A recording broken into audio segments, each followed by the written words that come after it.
Hello, this is Mike, and here again today on Tuesday, the 28th of May, 2024. I hope you all had a really good Memorial Day weekend. A lot of you are probably still off work with extended vacation time. Maybe you're watching this at home.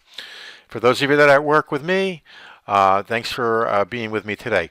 So today we're going to cover one pretty quick. Try not to take too much of your time. Very good review for old notaries. I'm sure there's going to be things here for people studying for the exam or people that have been a notary a long time. You might not have thought about these. Does a New York notary always have to notarize something when requested? And there's no straightforward answer. The law has gray areas. So we're going to cover those today. A lot of scenarios.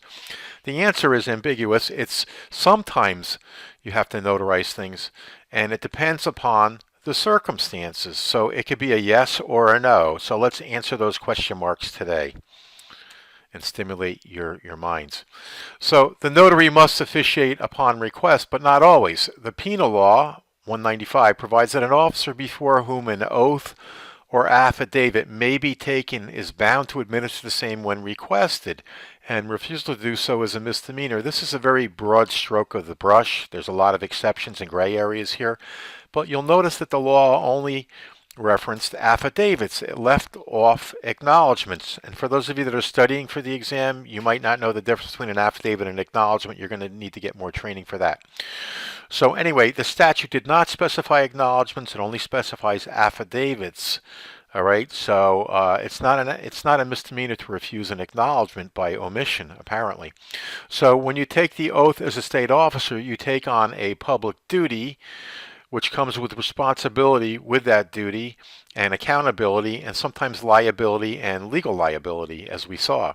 Misdemeanors are a legal liability. So we're here to help others. I'm sure 99.9% of you don't need to be lectured on that. The reason you get a notary license is to help others, and because you can help others, including your co-workers and your management, it's awesome to have on your resume because every office needs more and more notaries these days. It's job security. It gets you instant respect at work with your employer and your coworkers and in your local community.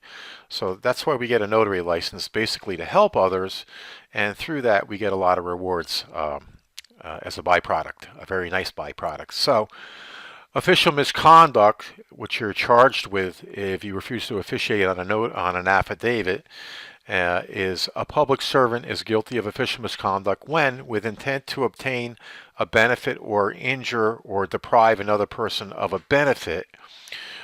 So we're really talking about depriving somebody of a legal benefit they have when they find you as a state officer licensed as a notary public to make their affidavit recordable.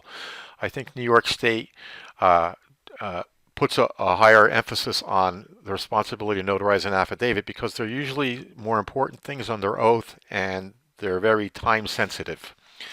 So we commit an act relating to our office but constituting an authorized exercise of your official functions is misconduct when you know that it's unauthorized or when you knowingly refrain from performing a duty which is imposed. So we saw that we're talking about refusing to notarize an affidavit, which is knowingly refraining from performing a duty which is imposed. Maybe you didn't know you can't refuse to do an affidavit, but now you know it's a misdemeanor.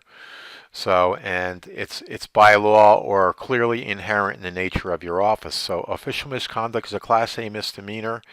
And let's talk about other reasons people can legally refuse and some of the reasons people would want to refuse. You might be asking yourself, why would I want to refuse to notarize somebody's affidavit? And let's look at some of the crazy reasons people in our society do that. First, let's look at bank scenarios because banks notarize a lot. So this could apply to you in any office or business situation you're in. When somebody finds out you're a notary and you're not doing anything, you're available, and they come up to you and ask you to notarize, and they brought an affidavit. Now, the bank is not required to provide notaries, right? But if they have one available and you have an affidavit, then the notary would be required to oblige at the bank, all right? According to the statutes we just reviewed. So most banks have notaries available free for customers and might charge $2 for 9 customers because $2 per signature is the legal limit. Now I've seen banks before illegally charging people that are non-customers more than $2. So if you're in a banking institution and you're listening to this, you might want to make sure they're not charging non-customers more than $2. Now, it is just a good policy for banks to offer services, notary services to everyone as a community service, but sometimes they might be too busy to accommodate because the notaries have other full-time responsibilities before they're available as a notary. So that's a gray area. You would want to talk about this with your legal department. Now, to deny an affidavit might be a legal problem for the bank. So yeah, you want to refer that to your attorney if you have a question, because we can't give you legal advice. We can only tell you what the statute says. Okay, so sometimes notaries might refuse to notarize an affidavit because of personal beliefs or prejudices. Now, that is professional misconduct, a misdemeanor.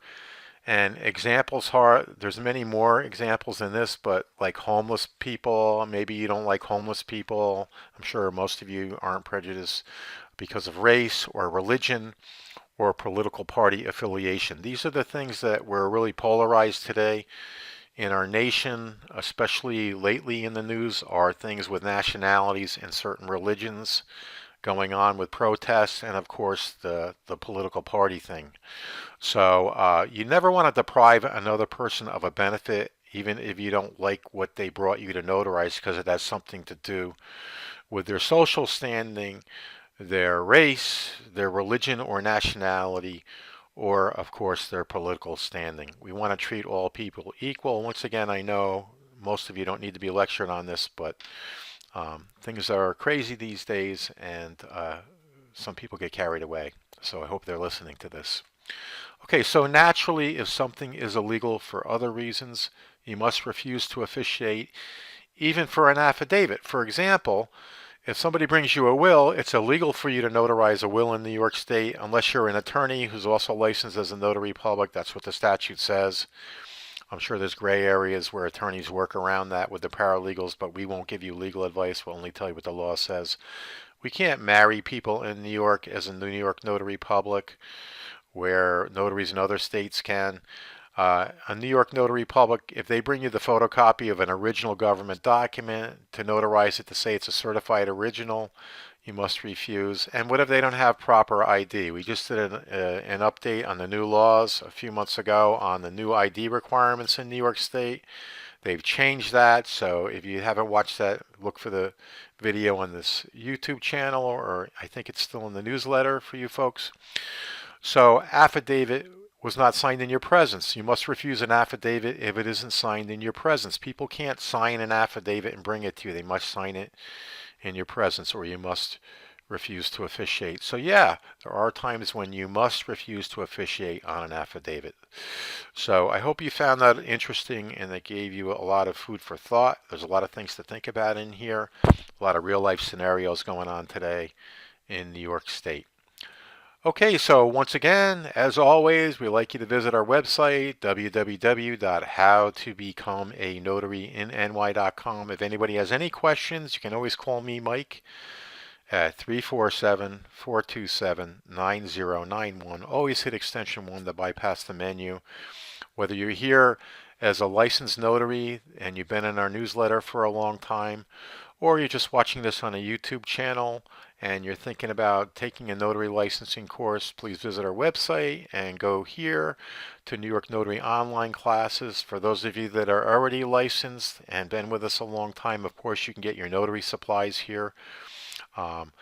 New York Notary exam schedules for you folks that are getting ready to take, and also remote online notary to upgrade once you have the prerequisite of a New York online notary class. Had somebody today that just upgraded their license to Iran and didn't realize they need to cancel their traditional notary license and get brand new notary stamp with a new license number on it.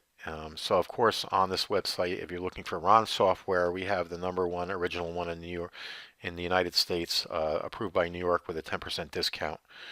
For those of you that are studying for the exam, if you want to see what it looks like, we do have a sample New York practice exam on this website, howtobecomeanotaryinNewYork.com.